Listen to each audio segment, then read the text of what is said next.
Iya, Mam. Dah. Di Polres, tuh.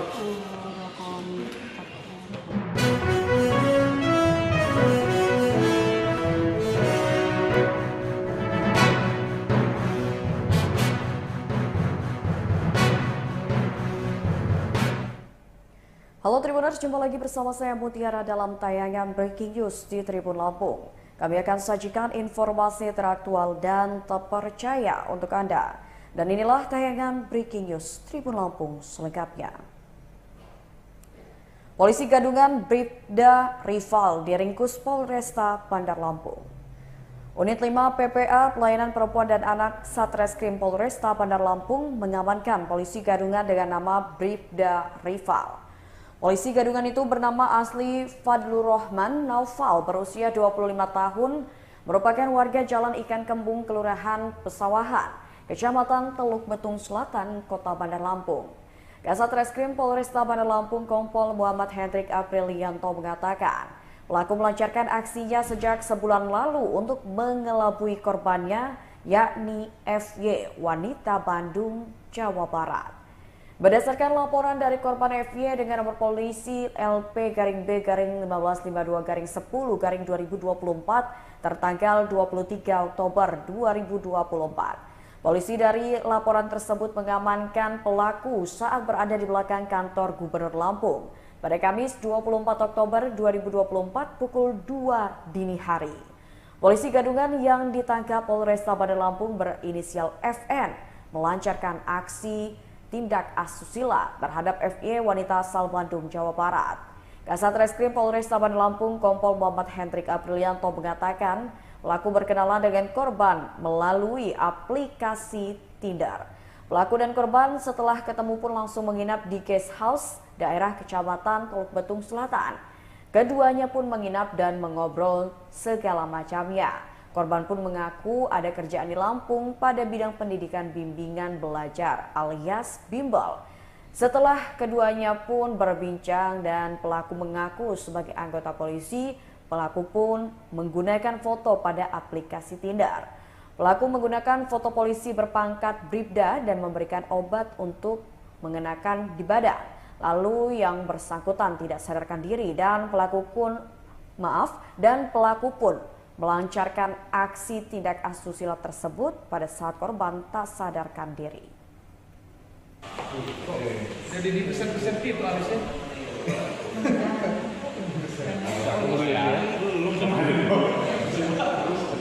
Kenalannya di mana? Di Jawa. Di sosmed. Sosmed. Korbannya orang mana korbannya? Orang Tangerang. Udah berapa lama kenalnya? Udah sebulan lebih. Sebulan lebih. Oke, ya. Oke, duduk.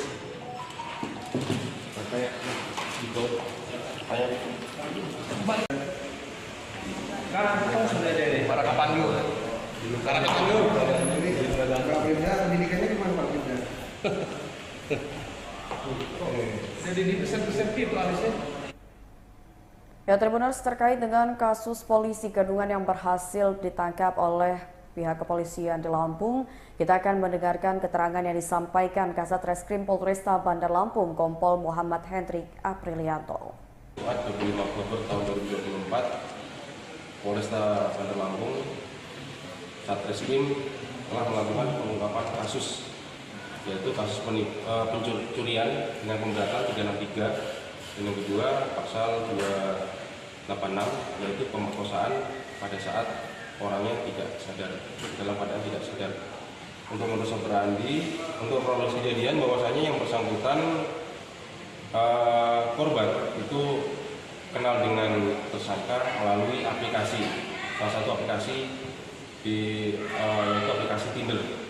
Jadi setelah ngobrol dan segala macam, yang bersangkutan ada kerjaan, korban ada kerjaan di Lampung, yaitu terkait dengan bimbel di bidang pendidikan.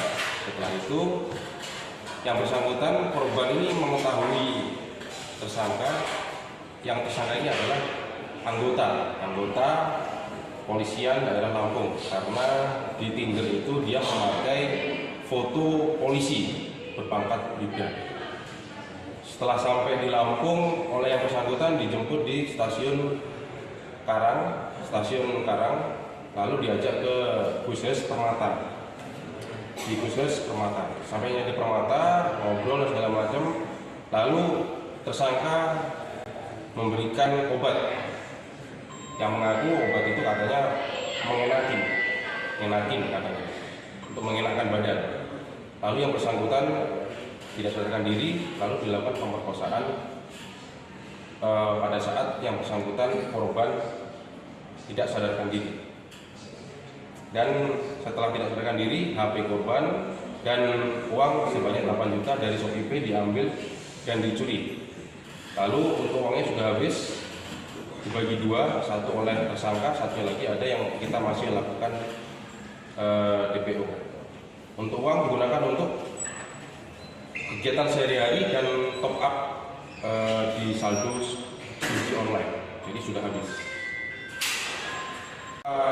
Ini agar terjadi lagi untuk masyarakat agar pintar untuk memilih informasi, agar cermat yang diajak bicara atau diajak berhubungan itu siapa, dicari benar apakah benar dia itu anggota kepolisian atau dicari benar infonya. Jangan sampai kita berhubungan, kita berkomunikasi tapi kita tertipu bahwasanya yang bersangkutan bukan seperti apa yang dia akui. Dan Untuk residivis narkoba, yang bersangkutan baru keluar dari narkoba karena pengguna narkoba. tahun berapa nan? Tahun sekarang 2004 baru keluar ya, baru keluar September 2004. Sama seperti ini. Satu.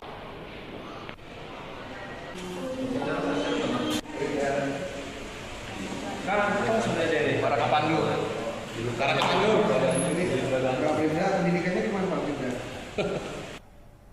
Ya, Tribuners, terkait dengan polisi gadungan yang berhasil ditangkap oleh Polresta Bandar Lampung, kita sudah merangkumnya ke dalam beberapa poin pernyataan.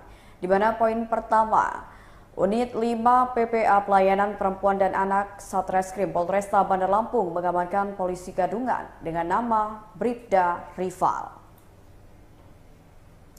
Polisi gadungan itu bernama asli Fadlur Rahman Naufal, berusia 25 tahun, warga Jalan Ikan Kembung, Kelurahan Pesawahan, Kecamatan Teluk Betung Selatan, Kota Bandar Lampung.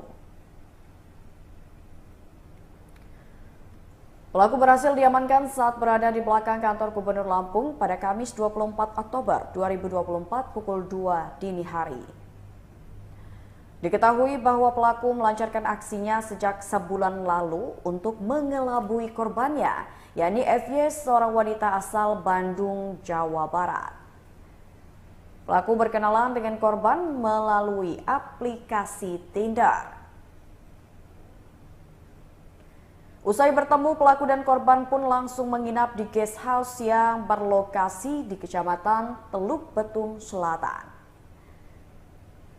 Pada saat menginap, pelaku dan korban saling mengobrol dan pelaku pun menggunakan obat untuk membuat korban tak sadarkan diri serta melakukan aksi bejatnya. Jadi dipesan-pesan gitu habisnya.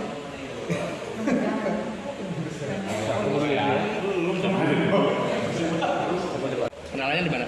Jawab. Sosmed. Sosmed. Korbannya orang mana korbannya? Orang Kenalannya di mana? Jawab. Sosmed. Sosmed. Korbannya orang mana korbannya? Orang Tangerang. Udah berapa lama kenal? Ya, Tribuners, terkait dengan kasus ditangkapnya polisi gadungan di Bandar Lampung, kita akan berbincang bersama dengan akademisi dari Fakultas Hukum Universitas Bandar Lampung, yakni Bang Zainuddin Hasan. Halo, selamat sore Bang Zai. Selamat sore Mbak Mutiara. Ya, baik. Bang Zai, ini kan kasus polisi gadungan ini kan baru saja terungkap pada hari ini, di mana seorang pria mengaku bekerja sebagai polisi yang memiliki pangkat Bribda. Nah, kan kebetulan kita juga belum lama ini atau beberapa bulan yang lalu pernah membahas tentang kasus polisi gadungan juga yang terjadi di Lampung. Sebenarnya ya Bang, kenapa sih kasus polisi gadungan ini kerap terjadi khususnya untuk di Lampung sendiri? Kalau dari korbannya ini, kenapa kok korbannya bisa dengan mudahnya tertipu gitu kan dengan polisi gadungan seperti itu Bang Zai?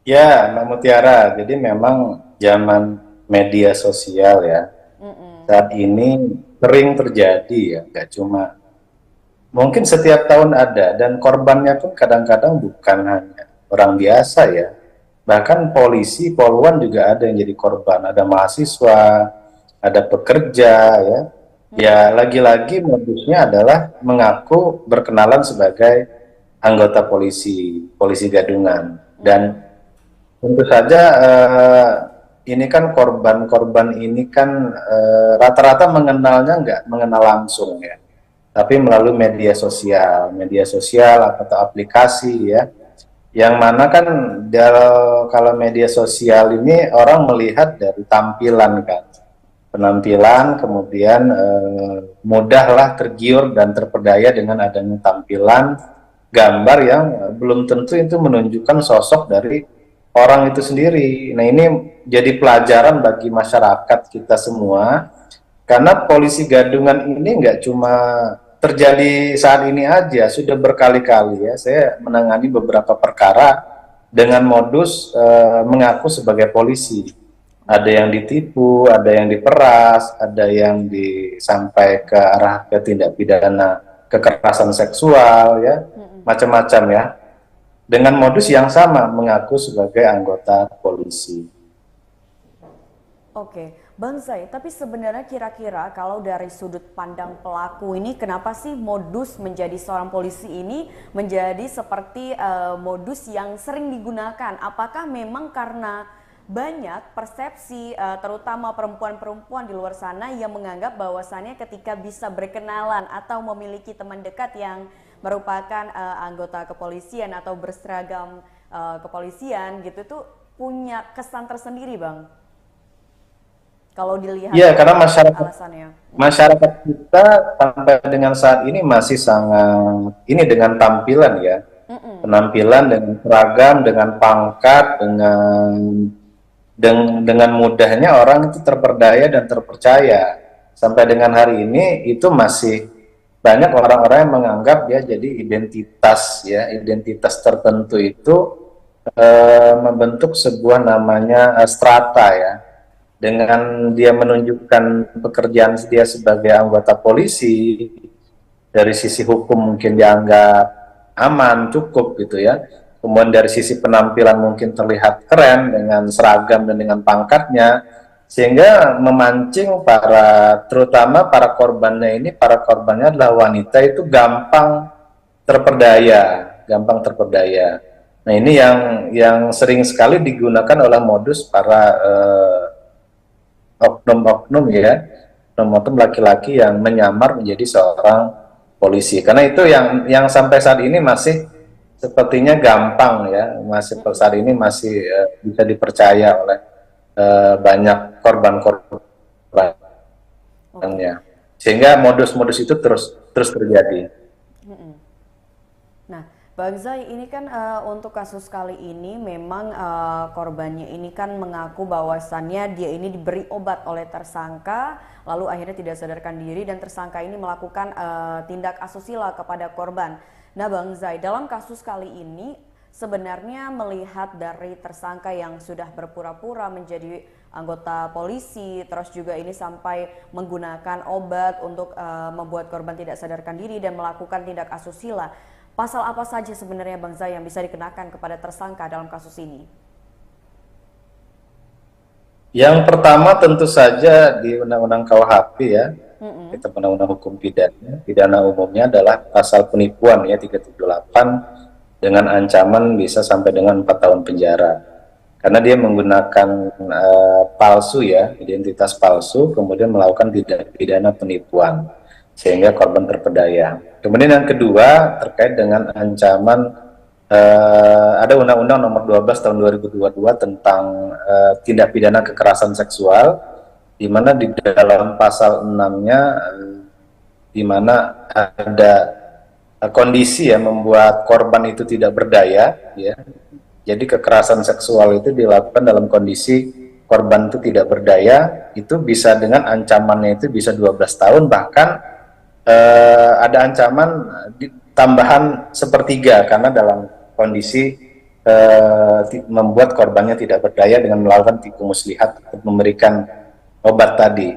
Jadi ancaman pidananya dalam Undang-Undang Pidana Khusus Tindak Pidana Kekerasan Seksual Undang-Undang Nomor 12 Tahun 2022 itu di dalam pasal 6 ayat C itu ada ancaman pidana sampai dengan 12 tahun, bahkan bisa ditambah dengan sepertiga apabila korban dalam kondisi tidak berdaya dan denda 30 juta rupiah. Oke. Bang Zai, ini kan tadi seperti yang Bang Zai jelaskan di awal, bahwasannya di era media sosial di mana kita bisa berkenalan dengan orang yang jaraknya jauh, yang mungkin kita nggak pernah bertatapan secara langsung, bertatap muka seperti itu. Bang Zai, dari Bang Zai sendiri, apa yang disarankan atau apa yang bisa dilakukan oleh masyarakat, terutama ini para wanita di luaran sana yang mungkin sering berkenalan atau sering memiliki teman yang kenalannya itu melalui media sosial, untuk bisa lebih berhati-hati supaya kasus ini tidak terjadi seperti itu, Bang Zai? Ya, tentu saja yang pertama bagi kita yang baru kenal ya, dan ini sebenarnya tidak berlaku untuk wanita saja, karena sepanjang pengalaman saya beberapa kasus yang saya tangani, korban juga ada juga yang laki-laki. Oh, baik. Artinya kita jangan mudah percaya dengan orang yang baru kita kenal, apalagi yang kita kenal melalui media sosial. Kenapa? Karena identitas yang digunakan di media sosial itu, baik identitasnya maupun fotonya, itu kadang-kadang tidak menunjukkan yang sebenarnya. Ya, identitasnya misalnya dia pekerjaannya, ya bisa saja dia membuat seolah-olah dia pekerjaannya polisi. Kemudian wajahnya, penampilannya bisa saja dia menggunakan wajah orang lain, atau menggunakan filter, atau menggunakan apa, sehingga orang terkelabui, kok ketemu kok beda. Nah, ini sering juga terjadi di media sosial. Oleh sebab itu kita semua ya, baik laki-laki maupun perempuan, apalagi perempuan yang banyak korbannya, itu jangan mudah kita percaya dengan orang yang baru kita kenal. Meskipun kita melalui aplikasi ya, aplikasi apalagi di zaman media sosial yang serba canggih ini, mudah sekali orang melakukan apa ya, edit, mengubah dan sebagainya, sehingga penipuan, kemudian perbuatan-perbuatan tidak pidana yang patut diduga di media sosial atau di dunia maya itu bisa dapat terjadi dan bisa menimpa siapa saja. Dan saran saya bagi siapa saja ya, khususnya perempuan yang menjadi korban, ya jangan mudahlah percaya dengan orang-orang yang baru saja kita kenal.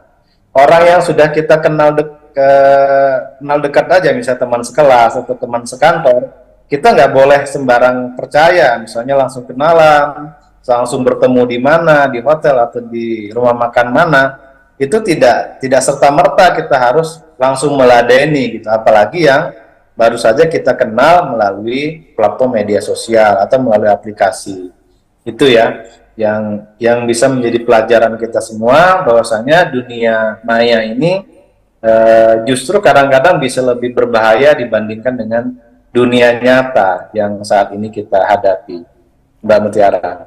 Jadi bisa dikatakan ini termasuk salah satu jenis cybercrime gak sih Bang? Kejahatan dunia cyber?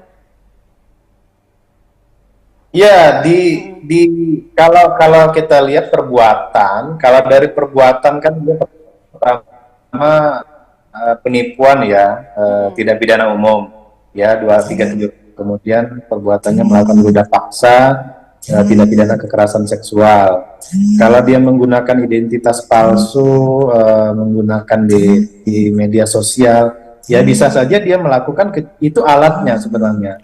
Dia melakukan kejahatan itu menggunakan platform media sosial atau digital. Sedangkan perbuatannya dari unsur masih sepanjang di dua hal tersebut, Mbak Mutiara.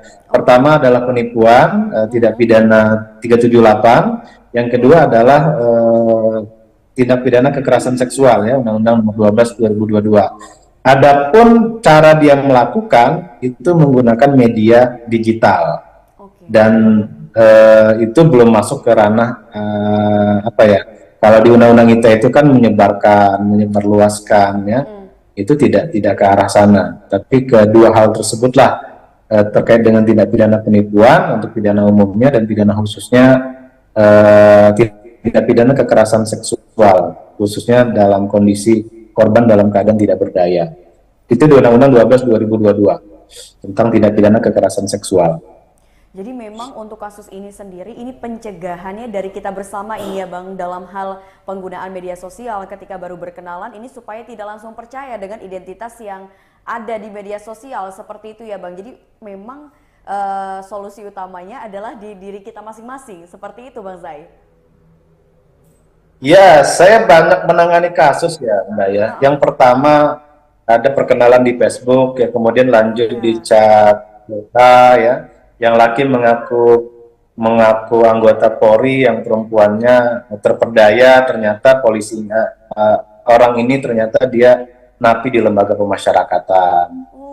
Dan itu banyak terjadi, dan ada juga yang mahasiswa ya, ada juga pekerja sama dengan modus-modus yang sama mengaku sebagai anggota Polri. Ada juga bahkan yang saya tangani itu mengaku sebagai perwira polisi, korbannya adalah poluan. Nah ini banyak terjadi, sangat banyak sekali, nggak cuma sekali dua kali gitu, tapi sangat banyak sekali.